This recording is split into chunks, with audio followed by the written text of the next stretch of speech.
Sisters. Hey, everybody. Thank you for tuning in on this cold, rainy day. We appreciate you watching us. We do have a guest, but unfortunately, she came off for some whatever reason, but she'll be back. I'm Tracy, and I am one part of Sisters of Leisure, where we are living every day in seeking and understanding real events. And I am Michelle, the little sister. And I think our guest is here. Yes. Hi. We can't. Okay, I have to be back in my space. I was listening back there. I'm sorry.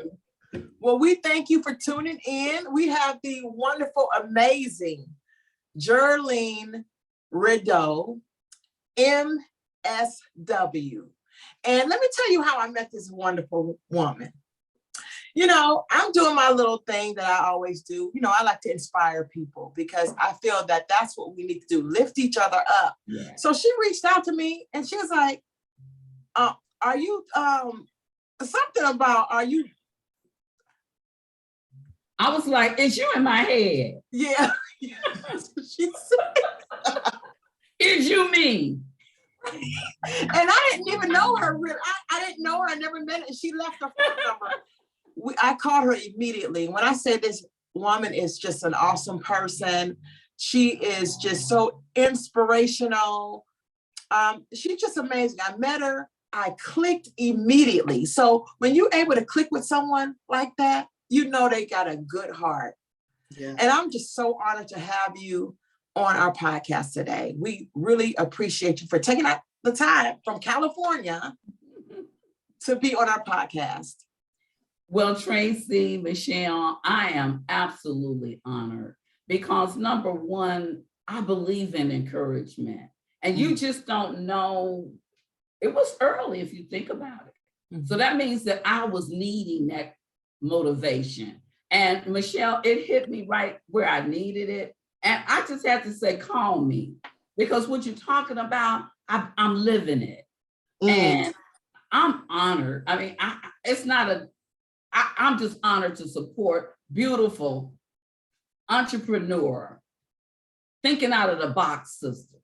Yes, it's important. It's important to have people to you know look up to you and honor you and want to be in your presence. Yes, and so Jurline, so tell us, what is it that you have? Tell us about yourself. Listen, Tracy told me that she has the book. And so tell us about your book. Oh my God. Oh Lordy. First of all, I'm a social worker. Okay. That's the MSW stands for Masters in Social Work. And my mom and I had such a bond. And when she passed away, I just felt like nobody really knew her. And I wanted her to be known. Mm-hmm. So what Conversations of Mom came from, Michelle, is anytime you know me, thank you, Tracy. I would say, you know what you say, Mama? Birds of a feather flock together. It would be things that, she did, right? But I can be talking to you and the next thing Mama would say, hey, one monkey don't stop no show. I'm like, who are you talking to? So it was like all of these things that she used to tell me, treat everybody kind, because you never know when you're going to see them again. All of these things started coming into my spirit. It wasn't my degree. It was my mama's wisdom that got me to be in your presence, because she taught me these old things, what we call them, mother wit. And that's what got me so further down the road. And I just wanted the world to know who my mother was, because I think she was underrated. Moms are underrated. Let's just keep it 100. Tracy and I talk about it every Sunday in my group that I run. My church picked up the book, Faithful Central here in Inglewood.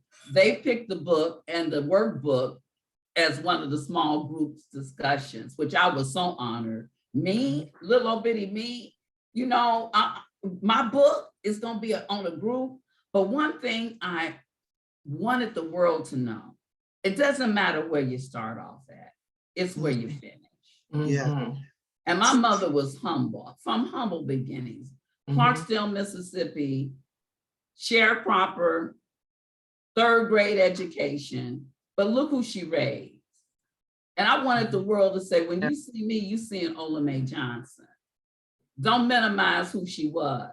And I don't think the family understood it, but I tell you one thing, they do now. Yeah. It's all about Ola. Yeah. Well, I read your book and it was good. Now, is it okay for me to speak on something? Please. Okay. Like with your sister passing, at a young age, and what hit me was that you said Daddy wished it would have been me. Why would you feel like that though? You know why? See, I'm so glad that, this is so deep. Because he was my stepfather. And that was his real daughter. Okay. And this is why I love working with children. People minimize the intelligence because God gives children insight. You know how some babies won't go to some people? Y'all know y'all done gave y'all baby be looking like, no. I believe, because I was only, maybe about 4 when Patricia passed away.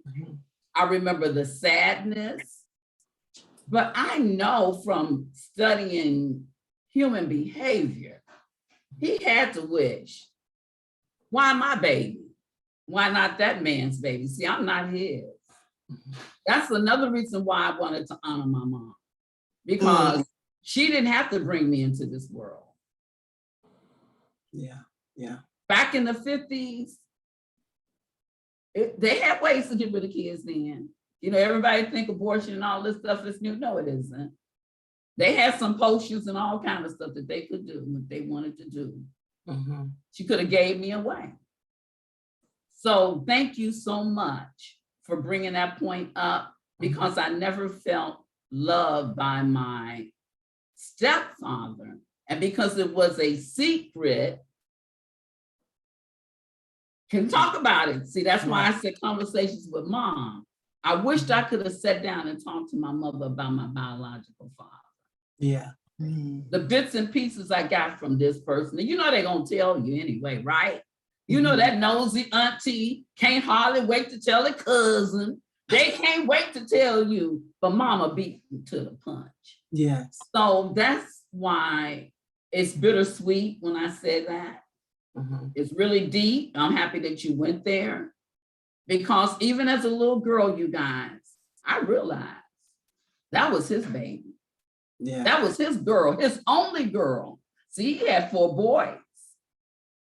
And I just felt like when Patricia died, even pictures of him, he just took it so hard.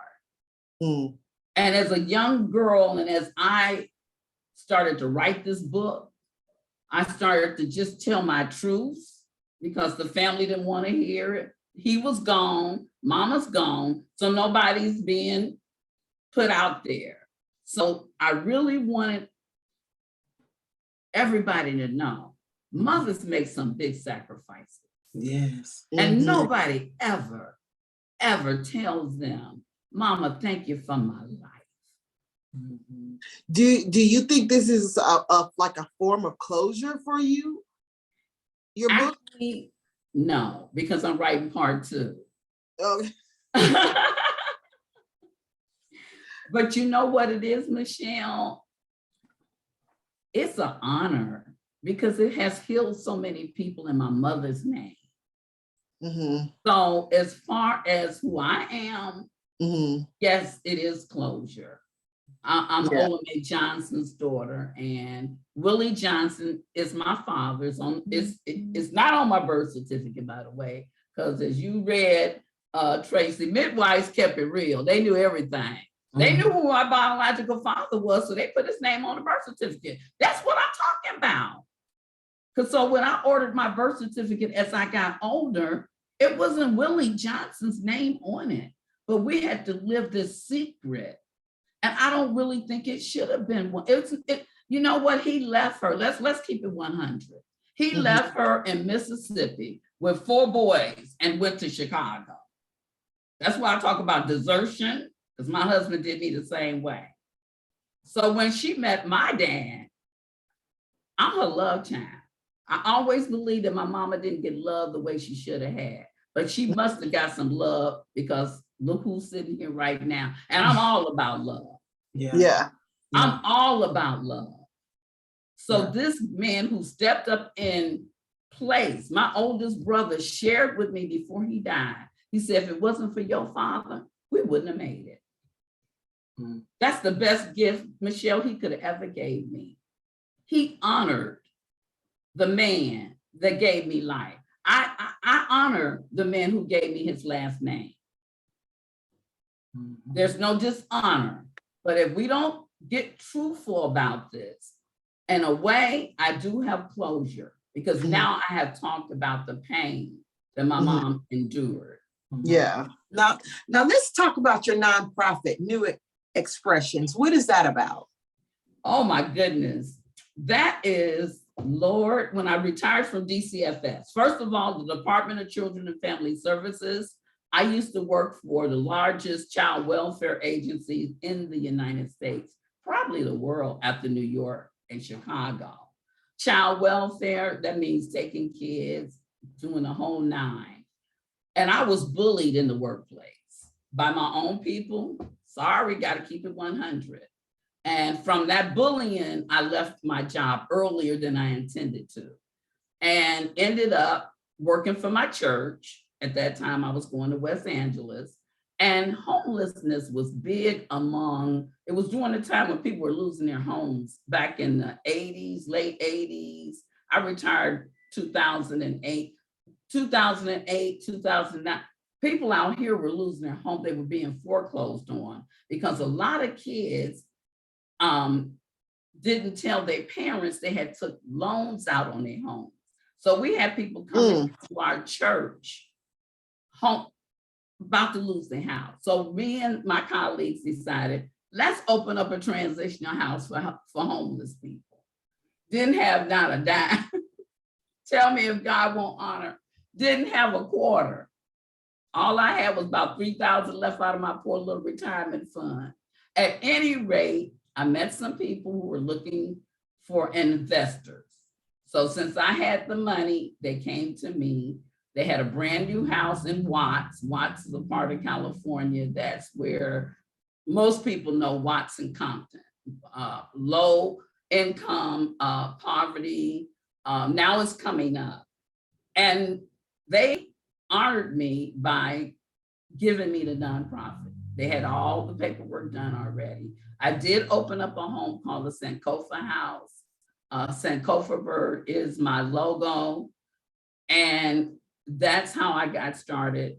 We only kept the house for 9 months because I was naive. Poor Jurline. You need money, right? I had my own mortgage, and homeless, when you're dealing with a homeless population, they have mental health challenges. It's not that they don't want to pay you. It's just that they finally got somewhere to stay. And with me being a novice, I didn't know this. So when it was time to pay rent, they didn't have a concept of, if we don't pay Jurline, we won't be able to stay here. Making a long story short, we lost the house. I gave it back to the investors. So, but for 9 months, New Impression kept people off the street. We were families. We didn't break up no families. We had single men. We had single women, families. It was really a dream of mine. And I was so devastated when we lost it. Let's talk about support. Why can't we get support? I went to my family members. I went to people I knew, hairdresser that did my hair so many years hey, I didn't help make her rich, you know. Why don't we support one another? That bothered me for a long time. $3,000. I mean, even if they would have just invested into that house, it was a brand new house. Imagine how much money that house would be worth $1 million right now. Because Yeah. those people, Caucasian people, did not want to live in that neighborhood. They were happy to transfer to me. And what had happened, the guy that had the vision, their friend, he died. So they didn't know what to do with it. And then they said, this lady works for, they thought my church was giving me money, but I just okay, y'all want to go ahead and give me money, give me the house of my church, it's okay. But what hurt me deeply, and I'm happy that I kept it, I'm happy that I persevered. Because we gotta stop this, giving money to everybody else, and we don't want to support one another. But God says, Jurline, that's okay, because you still got the 501c3. Take the knowledge, go to the community, share your expertise around child welfare, talk about cancer. I talk about mental health awareness. I link people to services. So it wasn't in vain. And he said, you're gonna get another house one day. So we all, we all have dreams, but that's why I'm here tonight. Because you guys recognize I have a dream. As Tracy, as we talked about, we all have, God give each and every one an assignment. And he said, Jurline, your assignment is just purely and simple. You are on this earth to make life better for other people. And understand, you've been through so much, so you ain't gonna look at nobody cross-eyed, because you've been there. Everything they did, domestic violence, check. Food stamps, check. Section 8, check. So when people come and talk to me, they're not gonna get, oh, I graduated from USC with an MSW. Please, I done been looking for me some food stamps now, but they won't give them to me. So I want to go back to your mother's book, because, she gave without expecting anything in return. And a lot of us don't understand that process. Yeah. About giving without anything in return, because I know I had to work on that. Yeah. So how did she do that? How did she pour into people and just was like, I just want to give all I have? First of all, my mother was born to a teenage mom. My grandmother was only 15 when she had her. So I think my mom was raised by a lot of old, like cousins and aunties, and she had like old spirit in her, and being from the South, everybody shared. And most of the people who lived in the North, in Texas, anywhere, they came from the South. So Mama kept that same value system. If I got a loaf of bread and you need a couple of slices, you can have it. So she kept that tradition of what we talk about now. They talk about shared living. That's all we knew was some shared living. I'm just mad they coming up with our stuff and they making money off of it. That's all we ever did. Every time I look around talking about we need to eat more vegetables, we couldn't get nothing else but some vegetables. Now y'all making money being vegetarians. We Africans were vegetarians by culture, because we were mostly, before we came here, we ate very little meat. Because we value those animals, and they bought different things to us. And we before we came here, we were not really meat eaters. So all of these things that they trying to drive into us now, it just really makes me kind of mad, because Mama said, here we go with Mama again. I'm gonna cook y'all one pot of beans every week. If I would have kept on eating like Mama, I wouldn't have to be trying to worry about how I'm gonna get rid of these 20 pounds. I don't know where they came from. Because she believed in what worked.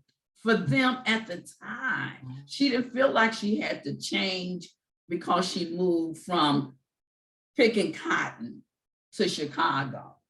Mama kept her same values, and her values were all about compassion, giving, and people trusted my mother. I remember women, we lived in the projects, and I remember women just coming over there talking to my mom about whatever the problem was. My mother never repeated anything. I never ever heard her gossiping about anybody. She was just a godly person. All her kids was crazy and wild, including me. She didn't drink, she didn't smoke, she didn't party, she didn't club, but we did it all for her. So that's why I'm so amazed at how could she keep her sanity around us, because we were just all off the chain. But she never changed. She never changed. My mama didn't put any value on money and material things. What mama put value on was interpersonal relationships and anything she could do for somebody else. And I don't know where, God must have gave it to her, you know, just like, and I got it from her. That same sense of, sometimes I think I give too much, but that's how mama was. You know, I never heard her tell anybody no. If they needed a babysitter, she babysat. As I said in the book, all those kids that used to play in the backyard are police officers. You know, they went on and did their thing. Even my own too. My son retired from the Navy. My daughter works for DCFS. She has MSW. But see, we're not giving back. We're just letting this go by the wayside. I want to be able to leave a legacy of givingness, of goodness. You know what it says, right? Goodness, mercy shall follow us all the days of our life. I believe it. Not that I don't have some bad times. I think I have them every day. But then I think about somebody saying, thank you, Jurline, for helping my mom. Yeah. Yeah. So I was reading, you know, your mama sayings now. I love that. She had some. Now that don't make cat or dog sense. Woo! My favorite. When somebody was doing something cuckoo, well, we would be saying cray cray. You all of a sudden, mama say, you know what? That don't make cat or dog sense. And you'd be like, okay, it don't, because it's stupid. It don't make no kind of sense. So you have to understand in the context, you know, and you know, the one I really like is Aunt Hager's children. Girl, I ain't know nothing about Aunt Hager's children. Aunt Hager's. Aunt Hager's children were bad actors. They did everything. They was the ones when you seen coming down the street, you turned and went the opposite way. Because they might cut you, steal from you, call you any kind of thing. So when mama talked about Aunt Hager's kids, I didn't know who they were until I really started studying the Bible. She's talking about Hagar. Remember, we always gonna chop stuff up with our ebonics. So I'm like, mama talking about Hagar. Hagar did have a problem. So anybody who had any kids by Hagar, they had to be showing off. I'm like, mama, please. And she was gone, y'all, before mama was gone. Before I could say, mama, why would you call bad actors Aunt Hager's children? Because it wasn't Hager's fault. Too funny. And the other one I like too was even iron wears out. That one has gotten me through a lot of the Black superwoman, how we all supposed to be super women. Cook, clean, go to work, come home, all of that. I love it when mama would just say, even iron wears out. And it does. And these are the things that I purposed in my heart. Even iron. That means that she was tired. You know what I'm saying? Yeah. These things were telling me, now that I'm a mom and a grandma, a great grandmother, that you get tired. But then who do you talk to? You know, and that's why I honor you for coming to the group. I honor you for purchasing the book. I honor you for discussing it today, because we now are creating a sister circle across the United States, where if I, like that morning when I reached out to you, and you was just giving it, you were just being encouraging. The Bible said, encourage you one to another. We don't encourage each other enough. Yeah. I'm gonna get on the soapbox real quick, because sometimes we kind of, you know, it's important. We've been kind of taught to be so, you know, looking on the outside, looking at, you know, compare and stuff. So that's why. But we know better now. Conversations like this teaches us that, you know, we have to honor each other and love each other and support each other and grow with each other. So yeah. So Jurline, how can, I'm sorry, Michelle, you still? No, go ahead, Tracy, go ahead. So how can people get in touch with you if they want to purchase a book or just know more about you? My website, www.jurlineredeaux.com. Very simple, because my publisher said everybody should own their own name. So remember that, y'all. When y'all get a website, don't make it nothing creative. Jurline Redeaux is me. It's my website. It belongs to me. I can put what I want to put up there. And they also can email me at Sankofa. And I talked briefly about the Sankofa bird. It's SANKOFA.JR@gmail.com. And the reason I named it Sankofa, because I don't know if you ever seen the movie Sankofa, but if you do get a chance to see it, Google it. But it's the best movie I ever seen about why we did not willingly become slaves. See, everybody want to talk about, oh yeah, but no, we fought. It was resistance, but we don't ever see that part. But the Sankofa bird is always looking over her shoulder. You probably seen a bird looking back with an egg in the mouth, because she's looking back at the past and she's bringing what's good to the future. So that's what we need to do, sisters. We can't bring what happened. Let's bring the good. Let's bring the sisterhood. Let's bring some more Olas to the table. People who are willing to do and to give and to share. And I'm available anytime. That's what I made myself promise the Lord. If I could graduate, nobody in our family ever had a high school graduate. Only one person graduated from high school. I made 2. Nobody made it to college. I'm the only one that made it to grad school. And I made a commitment to God. If he let me get out of USC, I would give back. So we got to be more cognizant. And you're right, Michelle, about on that soapbox. Everybody wants us to look good on the outside, but nobody want to feel our pain. I want us to be in a position where we can share our pain with one another and grow from it. Yes. Well, I just want to say thank you, Jurline, so much for coming on Sisters of Leisure and talking about the book Conversations with Mom, Life Lessons of Love, Leadership, and Legacy. We just really appreciate you and all the knowledge you have. And I can just really see you doing so many great things. And I'm just looking to meet you in person one day. Oh, that's going to be soon, because we're going to have a California meetup. Yeah. Y'all heard that? We putting that out in the air. Yeah.